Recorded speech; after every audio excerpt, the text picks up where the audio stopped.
بسم اللہ الرحمن الرحیم۔ آج میرا موضوع یہ ہے کہ کسی نے جو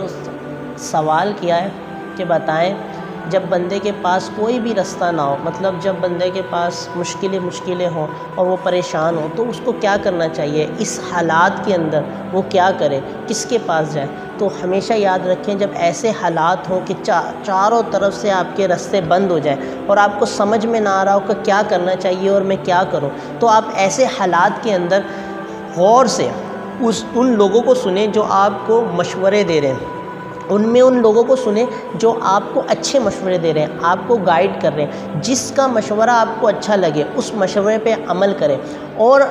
تب بھی آپ کو حل نہ ملے کہ یار ان میں سے کوئی ایسا نہیں ہے جس کا مشورہ میں مانوں اور مجھے فائدہ حاصل ہو، تو پھر آپ اپنے ماضی کو یاد کریں اور یاد کریں ان جگہوں کو، ان چیزوں کو، ان حالاتوں کو جس میں آپ نے کچھ چراغ جلائے تھے اپنی زندگی کے اندر۔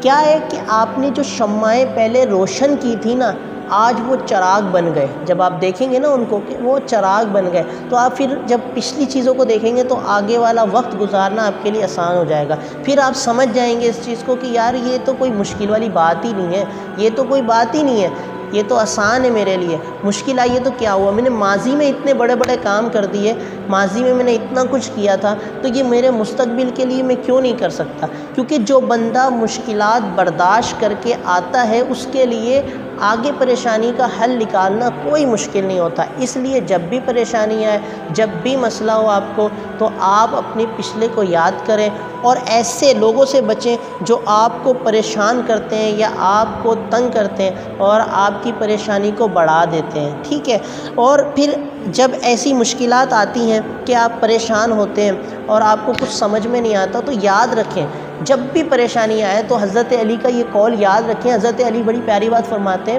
آپ فرماتے ہیں جب زیادہ مشکل آ جائے اور اس کا کوئی حل نہ ملے تو سمجھ جائیں کہ اللہ تبارک و تعالیٰ آپ کو کوئی بڑا مقام عطا فرمانے والا ہے، کیونکہ بندے کو مشکل کے بعد آسانی ملتی ہے۔ آپ نے دیکھا ہوگا کہ ہم اپنے بچوں کو، جب بچے چھوٹے ہوتے ہیں تو ان کو ڈانٹتے ہیں، مارتے ہیں، ان کو پڑھاتے ہیں، لکھاتے ہیں، لیکن در حقیقت اس میں کیا ہو رہا ہوتا ہے، ان کا فائدہ ہو رہا ہوتا ہے۔ ان کو لگ رہا ہوتا ہے یہ اتنی ساری مشکلیں ڈال دی ہیں، ہمیں پڑھنا آتا نہیں ہے، یہاں پہ پڑھنے کے لیے لگا دیا ہے، ہم سے اردو بھی پڑھوا رہے ہیں، انگلش بھی پڑھوا رہے ہیں، قرآن پاک بھی پڑھوا رہے ہیں، لیکن جب وہ پڑھ جاتے ہیں تو ان کو پتہ لگتا ہے اس کا فائدہ کیا ہے، اور پھر جو ان کو اس کا فائدہ حاصل ہوتا ہے نا، تو وہ کبھی بھی نہیں کہتے اپنے والدین کو کہ آپ نے ہمارے ساتھ برا کیا۔ کیوں؟ کیونکہ ہم نے ان کو پہلے تو مشکل میں ڈالا،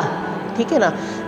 جب ہم نے ان کو پہلے مشکل میں ڈالا، اس کے بعد کیا ہوا، ان کے لیے آسانی پیدا ہو گئی۔ اب وہ اس بات کو جان چکے ہیں کہ مشکل کے بعد آسانی آتی ہے، اس لیے آپ بھی اس چیز کو سمجھ جائیں کہ جو مشکلیں آپ کی زندگی میں آ رہی ہیں، یہ مشکلیں در حقیقت آپ کو مضبوط بنانے کے لیے آ رہی ہیں۔ جب آپ مضبوط بن جائیں گے تو آپ سمجھ جائیں گے اس چیز کو کہ ان مشکلوں کی وجہ سے جو کچھ مجھے ملا ہے نا، وہ کسی نعمت سے کم نہیں ہے۔ اس لیے اللہ تبارک و تعالیٰ کا مشکل وقت میں بھی شکر ادا کریں، آسان وقت میں بھی شکر ادا کریں، اور گویا کہ ہم مسلمانوں کا تو کام ہی یہ کہ ہم صبح شام شکر ادا کریں، کیونکہ اللہ تبارک و تعالیٰ کے ہی عطا سے ہم دنیا میں آئے، اس نے ہی ہمیں سب کچھ دیا ہے۔ اگر وہ ہمیں نہیں دیتا تو ہم کہاں جاتے۔ اس لیے اللہ تبارک و تعالیٰ کی بارگاہ میں سرخ روح ہوں، نمازیں پڑھیں، اللہ سے دعا کریں کہ اللہ جو تو نے مجھے دیا ہے میں اس پہ شکر ادا کرتا ہوں، جو میرے پاس نہیں ہے اگر میرے حق میں بہتر ہے تو وہ بھی عطا فرما دے، اور اگر بہتر نہیں ہے تو اس کو مجھ سے دور فرما دے۔